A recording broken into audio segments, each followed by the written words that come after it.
আসসালামু আলাইকুম।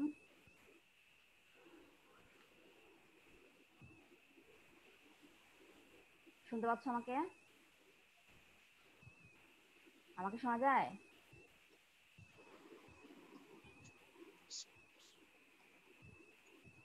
নাই, আমাকে শোনা যাচ্ছে কি?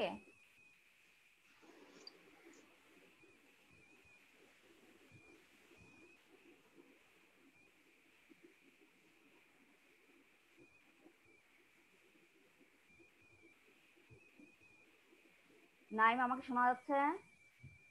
জি ম্যাম। আচ্ছা, কেমন আছো তোমরা? ভালো আছি, আপনি কেমন আছেন ম্যাম? আলহামদুলিল্লাহ ভালো আছি। খাওয়া দাওয়া করেছো? জি ম্যাম। খাওয়া দাওয়া করেছো? আচ্ছা, হ্যাঁ বই ম্যাম। কেনা হচ্ছে? নাদিম, নাইম, হ্যাঁ কিনেছি। হ্যাঁ। সলমান, রুদ্র, জি বই ম্যাডাম। কিনেছো? জি কেমন ম্যাডাম, আছো? ভালো আছি, ভালো আছেন? হ্যাঁ আলহামদুলিল্লাহ ভালো আছি। আচ্ছা, শোনা যাচ্ছে না আমাকে? পরিষ্কার দেখা যাচ্ছে? জি ম্যাডাম। জি। আচ্ছা, আমি স্টার্ট দিয়ে নিই। আজকে আমরা গত দিনে তো প্রথম অধ্যায়ের কিছুটা অংশ আমরা করেছি। আজকে প্রথম অধ্যায়ের অন্য অংশ করবো আমরা। আমি start দিয়ে নিই।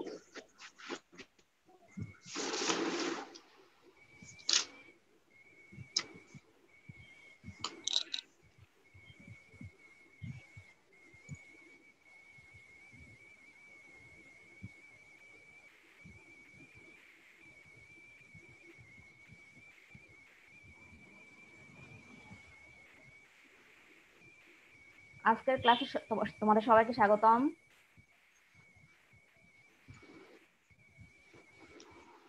আমাকে চেনো তো? আমার নাম জানো? আমি সুমন আফরোজ, প্রভাষক অর্থনীতি, Bogura YMC public school and college. পাঠ পরিচিতি, শ্রেণী একাদশ, বিষয় অর্থনীতি, প্রথম পত্র, প্রথম অধ্যায়। আমাদের আজকের পাঠ অর্থনৈতিক সমস্যা সমাধানে ধনতান্ত্রিক অর্থব্যবস্থার ভূমিকা। আমরা গতদিনে পড়েছিলাম অর্থনৈতিক সমস্যা নিয়ে, যে অর্থনৈতিক সমস্যা কি এবং কতগুলো রয়েছে সেটা নিয়ে আলোচনা করেছিলাম। আজকে আমরা আলোচনা করব অর্থনৈতিক সমস্যা সমাধানে ধনতান্ত্রিক অর্থব্যবস্থার কি ভূমিকা রয়েছে। তো শিক্ষণ ফলটা আমরা দেখে নেই। এই পাঠ শেষে শিক্ষার্থীরা অর্থনৈতিক ব্যবস্থা কি তা বলতে পারবে এবং ধনতান্ত্রিক অর্থব্যবস্থার মাধ্যমে এর সমস্যার সমাধান করতে পারবে। আসো না, আমার কথা কি শোনা যাচ্ছে বাবা? জি ম্যাম। আচ্ছা ঠিক আছে। অর্থ ব্যবস্থা বা অর্থনৈতিক ব্যবস্থা কি এটা সম্পর্কে আমরা এখন একটু বিস্তারিত আলোচনা করি। যে নিয়ম নীতি, আদর্শ ও পরিবেশে অর্থনৈতিক কার্যক্রম পরিচালিত হয় তাকে অর্থ ব্যবস্থা বা অর্থনৈতিক ব্যবস্থা বলে। প্রয়োজনে তোমরা এটা লিখে নাও, খাতা কলম নিয়ে বসবা, ঠিক আছে? এই সংজ্ঞাটা লিখে নাও, এটা আমার লাগবে।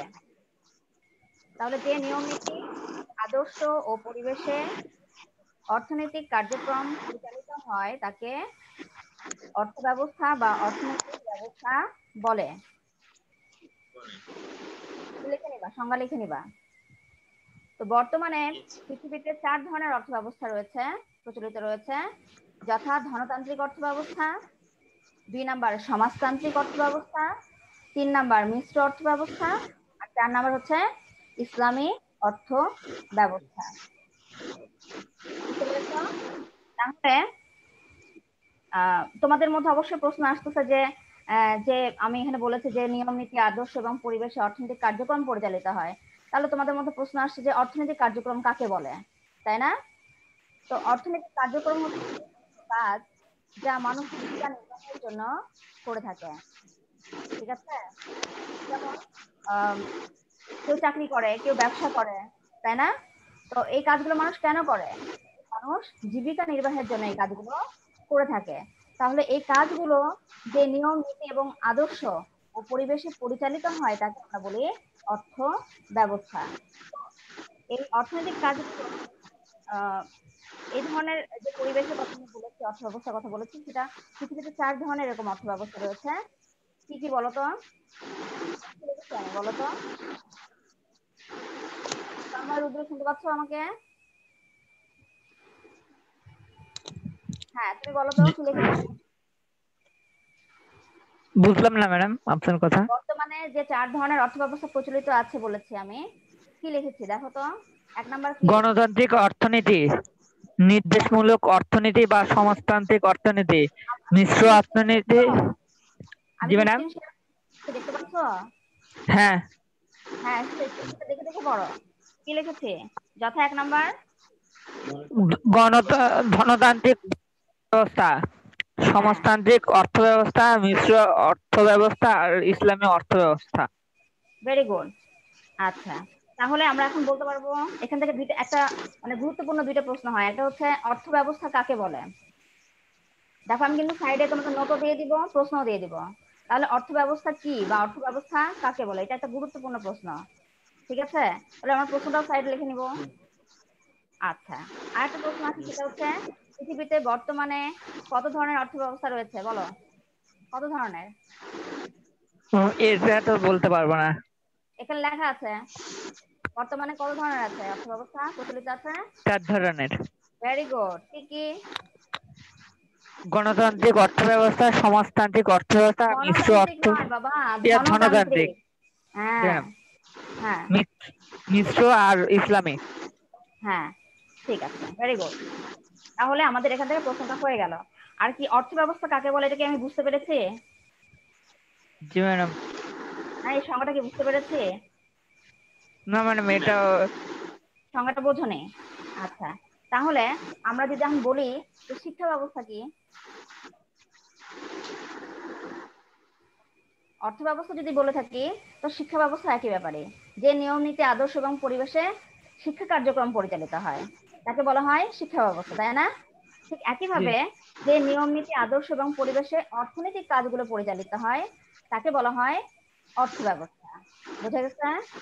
জি বোঝা গেছে? আচ্ছা, জি ম্যাডাম। তাহলে এর ভিত্তিতে আমরা 4 ধরনের অর্থ ব্যবস্থা দেখতে পাচ্ছি: ধনতান্ত্রিক, সমাজতান্ত্রিক, মিশ্র এবং ইসলামী। তো আজকে আমাদের বিষয়বস্তু হচ্ছে এই ধনতান্ত্রিক অর্থ ব্যবস্থা নিয়ে, যে বৈশিষ্ট্য কি, কিভাবে অর্থনৈতিক সমস্যা সমাধানে এই ধনতান্ত্রিক অর্থ ব্যবস্থা কাজ করে, এই বিষয়গুলো নিয়ে আমরা বিস্তারিত আলোচনা করবো আজকে, ঠিক আছে? ওকে, আমরা পরবর্তী ফেজে যাই। ধনতান্ত্রিক অর্থ ব্যবস্থা এবং এর বৈশিষ্ট্য, এটা আমরা নোট নিয়ে নিব কিন্তু, ঠিক আছে? এটা আমাদের দরকার হবে। আচ্ছা, তো ধনতান্ত্রিক অর্থ ব্যবস্থা কি? যে অর্থনৈতিক ব্যবস্থায় উৎপাদনের উপাদানগুলো ব্যক্তিগত মালিকানায় থাকে। বললাম যে অর্থনৈতিক ব্যবস্থায় উৎপাদনের উপাদানগুলো ব্যক্তিগত মালিকানায় থাকে এবং বেসরকারি উদ্যোগে সরকারি হস্তক্ষেপ ছাড়া স্বয়ংক্রিয় দাম ব্যবস্থার মাধ্যমে যাবতীয় অর্থনৈতিক কাজ পরিচালিত হয় তাকে ধনতান্ত্রিক অর্থ ব্যবস্থা বলে। তোমরা চট করে এগুলো নোট লিখে নিবা, ঠিক আছে? তাহলে সুবিধা হবে। তো এখন দেখো, এখানে কিছু প্রশ্ন তোমাদের মাথায় আসছে, তাই না? যেমন এখানে বলেছি আমি যে অর্থনৈতিক ব্যবস্থায় উৎপাদনের উপাদানগুলো, তাহলে উৎপাদনের উপাদান আবার কি? এটা মনে হচ্ছে না যে উৎপাদন করতে আমাদের কিছু উপাদান লাগে, যেমন ভূমি, শ্রম, মূলধন এবং সংগঠন। এই 4টা উপাদান ছাড়া কোনো কিছু উৎপাদন করা সম্ভব নয়। তাহলে আমি কয়টা উপাদানের কথা বললাম? 4টা উপাদানের কথা বললাম, যে ভূমি, শ্রম, মূলধন এবং সংগঠন। চিন্তা করলে দেখবা যে এই 4টা উপাদান ছাড়া কোনো কিছু উৎপাদন করা সম্ভব নয়।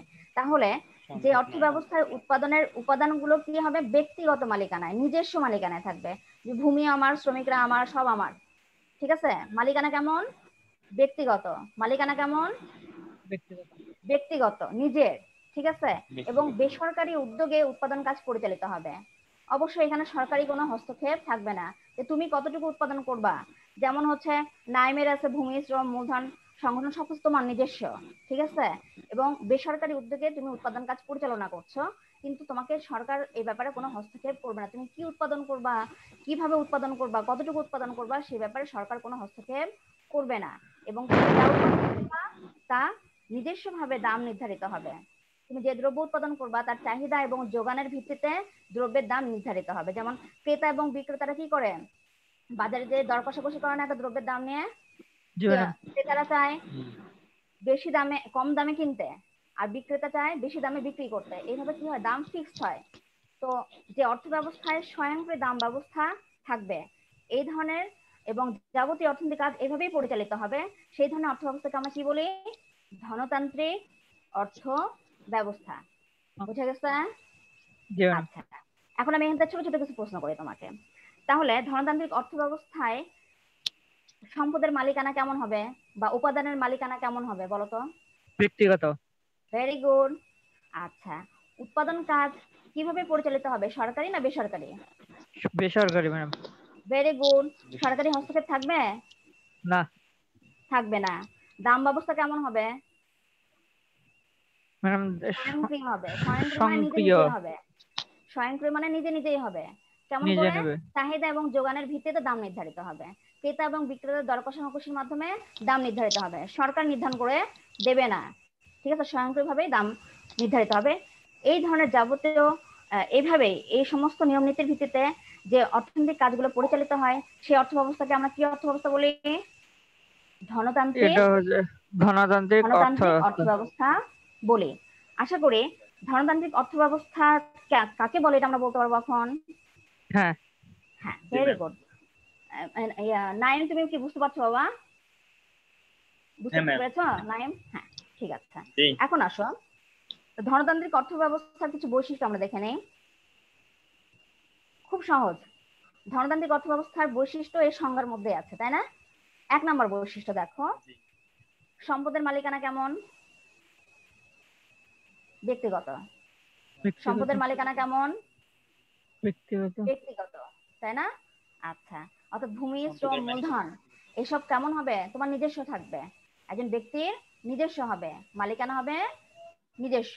ঠিক আছে? 2 নাম্বার দেখো, উদ্যোগ হবে কেমন? বেসরকারি বা ব্যক্তিগত উদ্যোগ হবে বা বেসরকারি উদ্যোগ হবে। অর্থাৎ তুমি উৎপাদনের ক্ষেত্রে এই ধরো নাইম বলো আর তন্ময়, রুদ্র বলো, নিজস্ব ভাবে তুমি উদ্যোগ নিবা যে তুমি কি উৎপাদন করবা, কতটুকু উৎপাদন করবা, কাদের জন্য উৎপাদন করবা। ঠিক আছে? এবং এটা হবে ব্যক্তিগত বা বেসরকারি, এখানে সরকারি কোনো হস্তক্ষেপ থাকবে না। বোঝা গেছে? 3 নাম্বার দেখো, অবাধ প্রতিযোগিতা হবে, হবে না? নাইমও উৎপাদন করতেছে, তারপরে তন্ময়, রুদ্র করছে, তাহলে এই অবস্থায় কি হবে? তোমাদের মধ্যে প্রতিযোগিতা হবে। ঠিক আছে? যে উৎপাদন ক্ষেত্রে দক্ষ হবে, সক্ষম হবে, সে বাজারে টিকে থাকবে। বোঝা গেছে? বোঝা যাচ্ছে? তাহলে এই বাজারে থাকবে অবাধ প্রতিযোগিতা, থাকবে পূর্ণ প্রতিযোগিতা থাকবে। তুমি ওর সাথে কম্পিটিশন করবা, নাইম তন্ময়, রুদ্রের সাথে কম্পিটিশন করবে যে কে ভালো এবং ভালো মানের দ্রব্য এবং বেশি দ্রব্য উৎপাদন করে বেশি বিক্রি করে লাভবান হবে। বুঝে গেছে? তো হবে কি, পূর্ণ প্রতিযোগিতা বা অবাধ প্রতিযোগিতা থাকবে। কাদের মধ্যে? উদ্যোক্তাদের মধ্যে। কাদের মধ্যে? উদ্যোক্তাদের মধ্যে অবাধ প্রতিযোগিতা থাকবে। এবং এর ভিত্তিতে কি হবে জানো? এর ভিত্তিতে নতুন নতুন ভালো ভালো প্রোডাক্ট উৎপাদন হবে। এর ভিত্তিতে নতুন নতুন ভালো ভালো দ্রব্য উৎপাদন হবে এবং উৎপাদন খরচও কমে যাবে। যত বেশি দক্ষ উদ্যোক্তা আমরা পাবো, তত কি হবে? উৎপাদন খরচ কমে যায়। তারা অল্প সময়ের মধ্যে অল্প শ্রমের ভিত্তিতে ভালো দ্রব্য উৎপাদন করে দেখাতে পারবে। বোঝা গেছে? ওকে। 4 নম্বর দেখো, স্বয়ংক্রিয় দাম ব্যবস্থা থাকবে এখানে। স্বয়ংক্রিয় একটু আগে দাম স্বয়ংক্রিয় দাম ব্যবস্থা নিয়ে আমি বলেছি, তাই না? স্বয়ংক্রিয় মানে হচ্ছে নিজে নিজে দাম নির্ধারণ হবে, নিজে নিজে দাম ফিক্সড হবে। কি হবে? চাহিদা এবং যোগানের ভিত্তিতে দাম নিজে নির্ধারিত হবে। তো তুমি একটা দ্রব্য উৎপাদন করেছো, তন্ময়ের উৎপাদন করেছো, বাজারে নিয়ে গেছো, কিসের ভিত্তিতে দাম নির্ধারিত হবে? ক্রেতা এবং বিক্রেতাদের ওই দ্রব্যের দাম দর কষাকষির মাধ্যমে দাম ফিক্সড হবে। বোঝা গেছে? যেটাকে আমরা বলছি স্বয়ংক্রিয় দাম ব্যবস্থা থাকবে এখানে। আচ্ছা, উদ্দেশ্য কি হবে বলো তো? উদ্দেশ্য, তোমাদের টার্গেট কি থাকবে? মুনাফা সর্বোচ্চ করা। উদ্দেশ্য হবে মুনাফা সর্বোচ্চ করা। দেখো আমি লিখে দিয়েছি 5 নাম্বার। হ্যাঁ 5 নাম্বার দেখো, তোমাদের স্ক্রিনে দেখো না।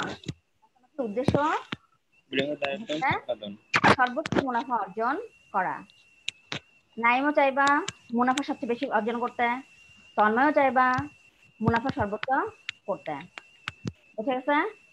আচ্ছা, তো আমরা যেটাই যত কিছু উৎপাদন করি না কেন, ব্যবসা করি না কেন, আমাদের কিন্তু টার্গেট থাকে বা উদ্দেশ্য থাকে। কি উদ্দেশ্য থাকে?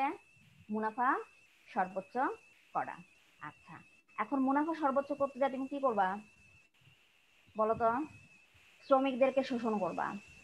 মুনাফা অর্জন। হ্যাঁ, মুনাফা সর্বোচ্চ করতে গেলে যে তুমি কি করবা? শ্রমিকদের শোষণ করবা, বেশি কাজ করে নেবা কিন্তু কম পারিশ্রমিক দিবা, তাই তো? হ্যাঁ, কারণ এটা তোমার সমস্ত নিজস্ব, ঠিক আছে? সম্পদের মালিকানা তো তোমার নিজস্ব, তাই তুমি কি করবা? শ্রমিকদের শোষণ করবা। তাই এই অর্থ ব্যবস্থার আর একটা গুরুত্বপূর্ণ বৈশিষ্ট্য হচ্ছে কি? শ্রমিকরা শোষিত হবে। শ্রমিকরা শোষিত হবে, ফলে কি হবে? আয় বৈষম্য দেখা দিবে। তুমি মালিক, তুমি আয় বেশি করবা, কিন্তু শ্রমিকরা আয় কম করবে। এটাকে আমরা বলি আয় বৈষম্য। বুঝা গেছে? কিন্তু একটা সুবিধা আছে, সেটা হচ্ছে বৃহদায়তন উৎপাদন। উৎপাদন অনেক বেশি হবে, উৎপাদন অনেক বেশি হবে। বুঝা গেছে? আমরা কি এর প্রত্যেকটা বৈশিষ্ট্য বুঝতে পেরেছি বাবা? জি প্রত্যেকটা বৈশিষ্ট্য বুঝতে পেরেছি। এই জি বৈশিষ্ট্যগুলো থেকে কিন্তু গুরুত্বপূর্ণ প্রশ্ন আসে এবং এখান থেকে প্রতি বছর প্রশ্ন আসে। এটা আমাদের খুব গুরুত্বপূর্ণ একটা টপিক। তো আমার কি মনে হচ্ছে যে বুঝতে পারছি? খুব মজা লাগছে না পড়তে? জি ম্যাম। ভালো লাগছে না? হ্যাঁ, এটা কিন্তু আমরা করে থাকি। আমাদের দেখো সারা জীবন আমরা কি করি? অর্থনৈতিক কাজগুলো করি, তাই না? এবং আমাদের টার্গেট থাকে সর্বোচ্চ মুনাফা অর্জন করা, এবং ধরনের যে কথার সাথে আমাদের অনেক কিছুই মিলে যাচ্ছে, তাই না? আচ্ছা, এখন আমি যদি কিছু প্রশ্ন করি, পারা যাবে? করেন। আচ্ছা, বৈশিষ্ট্যের ক্ষেত্রে আমি ছোট ছোট কিছু প্রশ্ন করবো, যেমন আম, যে কেউ যে পারবা সে বলবা। আচ্ছা, সম্পদের মালিকানা কেমন ধনতান্ত্রিক অর্থ ব্যবস্থায়? বেসরকারি ও ব্যক্তিগত বেসরকারি এবং বা ব্যক্তিগত। ব্যক্তি আচ্ছা, উদ্যোক্তা কিভাবে উদ্যোগ নিবে? উদ্যোগ হতে হবে বেসরকারি বা ব্যক্তিগত হবে। ব্যক্তিগতভাবে উদ্যোগ নেবে। প্রতিযোগিতা কেমন হবে? অবাধ অবাধ প্রতিযোগিতা হবে। দাম ব্যবস্থা কেমন হবে? স্বয়ংক্রিয় স্বয়ংক্রিয় দাম ব্যবস্থা হবে। Very good. উদ্দেশ্য কি হবে? টার্গেট কি? ক্রিয়াতায়ন, মানে বেশি দাম পাওয়া যাবে। বৃহদায়তন উৎপাদন। বেশি দাম নয়, অন্যভাবে বলো। মুনাফা বেশি সর্বোচ্চ, দাম পাওয়া, মুনাফা অর্জন করতে হবে, মুনাফা বেশি সর্বোচ্চ মুনাফা। করা, তাই না? তুমি একজন ভালো উদ্যোক্তা, এইভাবে বলবা মুনাফা সর্বোচ্চ করা আমার উদ্দেশ্য। শ্রমিকরা কেমন হবে? শ্রমিকরা শোষিত হবে। শোষিত হবে। শ্রমিকরা কেমন হবে? শোষিত হবে। শ্রমিকরা শোষিত হবে। আচ্ছা, এই ক্ষেত্রে কি আয় বৈষম্য থাকবে না থাকবে না? থাকতে হবে। হুম, আয় বৈষম্য থাকবে? আয় বৈষম্য, হ্যাঁ, কারো আয় বেশি, আয় কারো আয় কম, এরকম হবে কি? হ্যাঁ ম্যাম হবেই তো। অবশ্যই হবে। হ্যাঁ, যেহেতু শ্রমিকরা শোষিত হচ্ছে, অতএব আয় বৈষম্য দেখা দিবে। কেউ ধনী হবে, কেউ অবশ্যই। গরিব হয়ে যাবে। ঠিক আছে, কিন্তু একটা সুবিধা কি বলতো? ম্যাডাম উৎপাদন বৃহতায়ন, বাড়বে। উৎপাদন বৃহদায়তন বাড়বে উৎপাদন, আপনার। এটা হচ্ছে বৈশিষ্ট্য মধ্যে সবথেকে গুরুত্বপূর্ণ একটা টপিক, যে এখানে উৎপাদন বেশি হবে, এটা হচ্ছে সবচেয়ে ভালো দিক। আচ্ছা, আসো এবার দেখি ধনতান্ত্রিক অর্থ ব্যবস্থায় অর্থনৈতিক সমস্যার সমাধান কিভাবে করা যায়। যে আমাদের যে গত ক্লাসে আমরা করেছিলাম যে অর্থনৈতিক সমস্যা, যেমন আমাদের অভাব অসীম কিন্তু সম্পদ সীমিত, অসীম অভাব কিন্তু সম্পদ সীমিত। এটাই তো আমার অর্থনৈতিক সমস্যা, তাই না? এটাই তো আমার অর্থনৈতিক সমস্যা, যে আমাদের অনেক অভাব, এটা চাই ওটা চাই সেটা চাই, আমাদের অনেক কিছু দরকার, কিন্তু সম্পদ তার তুলনায় সীমাবদ্ধ, আয় কম, সম্পদ কম। এই যে অর্থনৈতিক সমস্যা, এই সমস্যার সমাধান করা যায় ধনতান্ত্রিক অর্থ ব্যবস্থায়। ঠিক আছে, তো কিভাবে করা যায় দেখা যাক। ধনতান্ত্রিক অর্থ ব্যবস্থার কিছু বৈশিষ্ট্যের মাধ্যমেই আমরা অর্থনৈতিক সমস্যার সমাধান করতে পারি। যেমন ধনতান্ত্রিক অর্থ ব্যবস্থায় সম্পদের মালিকানা ব্যক্তিগত। তুমি কি উৎপাদন করবা, কতটুকু উৎপাদন করবা, কাদের জন্য উৎপাদন করবা, তুমি নির্ধারণ করতে পারবা। এই ব্যাপারে তোমার সম্পূর্ণ স্বাধীনতা রয়েছে। এটা একটা গুরুত্বপূর্ণ বৈশিষ্ট্য। উৎপাদন ক্ষেত্রে অবাধ প্রতিযোগিতা থাকে, একে অপরের সাথে একজন উদ্যোক্তা আরেকজন উদ্যোক্তার সাথে প্রতিযোগিতা করবে ভালো মানের দ্রব্য, বেশি দ্রব্য উৎপাদন করে মুনাফা সর্বোচ্চ করা। ঠিক আছে, এবং এখানে স্বয়ংক্রিয় দাম ব্যবস্থা থাকবে, এবং চাহিদা এবং যোগানের ভিত্তিতে দাম নির্ধারিত। তোমার দ্রব্যের কোয়ালিটি যদি ভালো হয়, তার চাহিদা বাড়বে, তুমি ভালো দাম পাবা, তাই না? এবং তোমার মুনাফাও বাড়বে। এর এর ভিত্তিতে কি হয়, এই বৈশিষ্ট্যগুলোর কারণে তোমার কি হবে, উৎপাদন তোমার বেড়ে যাবে, তুমি উৎপাদন বাড়াবা, ভালো মানের দ্রব্য উৎপাদন করবা, বেশি করে উৎপাদন করবা, যেন হচ্ছে ভালো ধরনের কি করতে পারো, মুনাফা অর্জন করতে পারো। তো আমার যদি উৎপাদন বাড়ে, আয় বাড়ে, আমার যদি সম্পদের যে সীমাবদ্ধতার সমস্যার সমাধান করতে যদি আমি পারি, তাহলে কি আমি আমার অভাব পূরণ করতে পারবো? জি ম্যাম। অবশ্যই পূরণ করতে পারবো। তাই ধনতান্ত্রিক অর্থ ব্যবস্থায় অর্থনৈতিক সমস্যা সমাধানের একটাই মাত্র উপায় হচ্ছে, সেটা হচ্ছে এই সমস্ত বৈশিষ্ট্যের কারণে উৎপাদন বেড়ে যাওয়ার প্রবণতা অব্যাহত থাকে, মানে বাড়তেই থাকে উৎপাদন। ফলে কি হয়, যে অর্থনৈতিক সমস্যার মধ্যে আমরা পড়ি, তার সমাধান করা সম্ভব হয়। বুঝা গেছে? জি তবে এই অর্থ ব্যবস্থা একটু একটা সমস্যা আছে। কি সমস্যা বলো তো? ম্যাডাম, শ্রমিকরা শোষণ হয়, এর ভিত্তি ভেরি গুড, আর ভেরি বৈষম্য বৃদ্ধি গুড। পায়। হ্যাঁ, এটা হচ্ছে এই অর্থ ব্যবস্থার মূল সমস্যা, সমস্যা। মূল সমস্যা। যে হ্যাঁ, অর্থনৈতিক সমস্যা সমাধান হয় ঠিকই, কিন্তু কেউ যে খুব ধনী হচ্ছে, কেউ যে গরিব হয়ে যাচ্ছে, কারো অর্থনৈতিক সমস্যার সমাধান হচ্ছে, কারো যে সমস্যার সমাধান করতে পারবে না। এটাই হচ্ছে এই অর্থ ব্যবস্থার একটা খারাপ দিক। বুঝা গেছে? তো সামনের ক্লাসে আমি আম, এই সমস্যা কিভাবে সমাধান করা যায়, তার জন্য আমাদের কোন অর্থ ব্যবস্থা দরকার, যে ধরনের অর্থ ব্যবস্থা, যে এই যে খারাপটা দিক, যে সবাই সমানভাবে পাবে না, ঠিক আছে, সবাই অর্থনৈতিক সমস্যার সমাধান করতে পারবে না, বা আয় বৈষম্য থাকবে, এই সমস্যার সমাধান কিভাবে করা যায়, কোন অর্থ ব্যবস্থার মাধ্যমে করা যায়, আগামী ক্লাসে আমি এই বিষয় নিয়ে বিস্তারিত আলোচনা করব। তবে আমি এখন যেটা করব সেটা হচ্ছে, এই এতক্ষণ যে আলোচনা করলাম, এটার একটা মূল্যায়ন হবে এখন। ঠিক আছে, মূল্যায়নে আমি কি করব, তোমাদেরকে প্রশ্ন করব। এখানে আমি স্ক্রিনে প্রশ্ন দেখতে পাচ্ছি। জি ম্যাডাম। আচ্ছা, যে পারবা সে বলবা। অর্থ ব্যবস্থা কাকে বলে? ম্যাডাম, যে অর্থনৈতিক ব্যবস্থায় হুম। উৎপাদনের উপাদানগুলো ব্যক্তিগত না না, অর্থ ব্যবস্থা মালিকানায়। কাকে বলে? হয়নি হয়নি হয়নি হয়নি।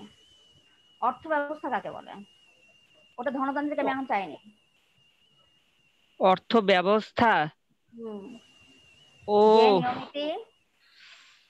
সরি ম্যাম, যে নিয়মবিধি সমাজতান্ত্রিক ও আইনগত রীতিনীতির দ্বারা সম্পন্ন হয়, ওইসব বিধি বিধানের প্রাতিষ্ঠানিক কাঠামোকে অর্থনৈতিক ব্যবস্থা বলে। Very good. নাইম বলো, তুমি যেটা লিখেছো তুমি সেটাই বলো, সমস্যা নাই, তুমি তোমার মতো করে বলবা। সমাজের অর্থনৈতিক কার্যাবলী যে প্রতিষ্ঠানিক ও আইনগত কাঠামোর মধ্যে পরিচালিত হয় তাকে অর্থনৈতিক ব্যবস্থা বলে। ঠিক আছে, একদম সহজ ভাবে যদি আমরা বলি, যে নিয়ম নীতি, আদর্শ এবং পরিবেশে অর্থনৈতিক কাজ পরিচালিত হয়, তাকেও অর্থ ব্যবস্থা বলতে পারি। আমরা একদম সহজ ভাবে এটা বলতে পারি। ঠিক আছে, খুব ভালো হয়েছে, খুবই ভালো হয়েছে। আচ্ছা, এটা বলি, এখন দ্বিতীয় নম্বর প্রশ্ন ধরি। পৃথিবীতে বর্তমানে কত ধরনের অর্থ ব্যবস্থা প্রচলিত আছে বলো? 4। 4 ধরনের। 4 ধরনের। একজন একজন করে বলবা, আমি সবাইকে পড়া ধরতে চাই। কে আগে বলবা? বললেই হয় ম্যাডাম। আচ্ছা, তুমি বলো। ধনতান্ত্রিক অর্থ ব্যবস্থা, হুম। নির্দেশমূলক অর্থ ব্যবস্থা, নির্দেশমূলক অর্থ ব্যবস্থার আর এক নাম কি বলো তো? সমাজতান্ত্রিক। ভেরি সমাজতান্ত্রিক। গুড। আর ধনতান্ত্রিকের আর এক নাম কি বলো তো? ধনতান্ত্রিক। তোমরা তো অনেকে এসএসসি তে পড়ে আসছো, এটা আমরা জানি তো। ধনতান্ত্রিকের আরেক নাম পুঁজিবাদী। পুঁজিবাদী। ধনতান্ত্রিকের আরেক নাম পুঁজিবাদী। পুঁজিবাদী অর্থ ব্যবস্থা। অনেক সময় এইভাবেও আসে, বুঝছো, যে পুঁজিবাদী সরি পুঁজিবাদী অর্থ ব্যবস্থা কাকে বলে, এইভাবেও আসে প্রশ্ন। তাহলে আমাদের দুটোই জানতে হবে, যে ধনতান্ত্রিকের অপর নাম পুঁজিবাদী। পুঁজিবাদী। তাহলে তোমরা এটা লিখে রাখতে পারো, তাহলে সুবিধা হবে। ধনতান্ত্রিকের অপর নাম পুঁজিবাদী পুঁজিবাদী। অর্থ ব্যবস্থা। আর সমাজতান্ত্রিকের আরেক নাম কি? নির্দেশমূলক। ভেরি গুড, নির্দেশমূলক অর্থ ব্যবস্থা। আচ্ছা, আরেকটা অর্থ ব্যবস্থার কথা বলো। মিশ্র হুম, আর ইসলামী। Very good. এখন নাইম বলো তো, পৃথিবীতে বর্তমানে কত গণতান্ত্রিক ধরনের অর্থ ব্যবস্থা প্রচলিত আছে? 4 ধরনের। কি কি? গণতান্ত্রিক অর্থনীতি, সমাজতান্ত্রিক অর্থনীতি বা নির্দেশমূলক, মিশ্র অর্থনীতি, ইসলামী অর্থনীতি। বা অর্থ ব্যবস্থা, অর্থনীতি না বললাম না, অর্থ ব্যবস্থা বলবো, ঠিক আছে। আচ্ছা, খুব ভালো হয়েছে। এখন ধনতান্ত্রিক অর্থ ব্যবস্থা বলতে কি বোঝায়, এটা কে পারবা? এটা একটু বড়, আমি এই সংজ্ঞাটা একটু বড়, তাই না? অসুবিধা নেই, কথা। এটা বৈশিষ্ট্যের ভিত্তিতে বলতে হয়।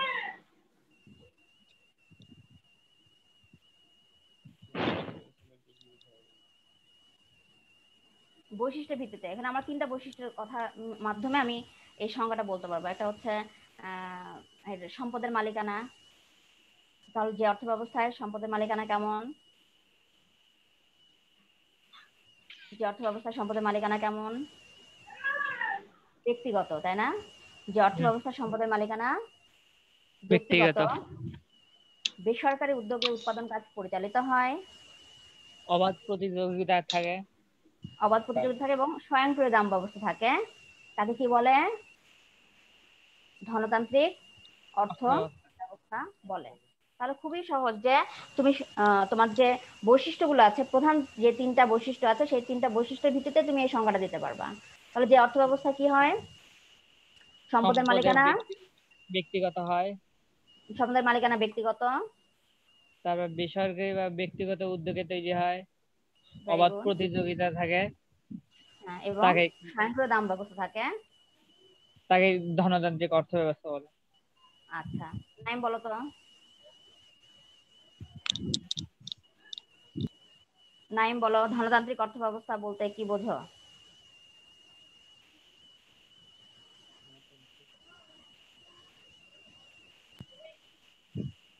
Sorry ma'am. একটু জোরে বলো, শুনতে পাচ্ছি না।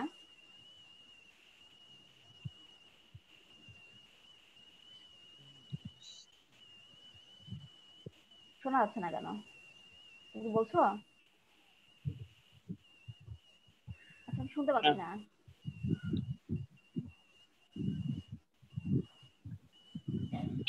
আমি কিন্তু শুনতে পারি না কিছু। ঠিক আছে। আচ্ছা, আজকে তাহলে যে পর্যন্ত আমরা পড়লাম, আহ, সেটা আমরা কি করবো, অন্য দিনের জন্য আমরা হচ্ছে ভালো করে অধ্যয়ন করব বাসায়। ঠিক আছে, ভালো করে বাসায় অধ্যয়ন করব। তোমরা সুন্দর এবং সুস্থ থাকো, ভালো থাকো। আগামী ক্লাসে আবার দেখা হবে। ধন্যবাদ সবাইকে।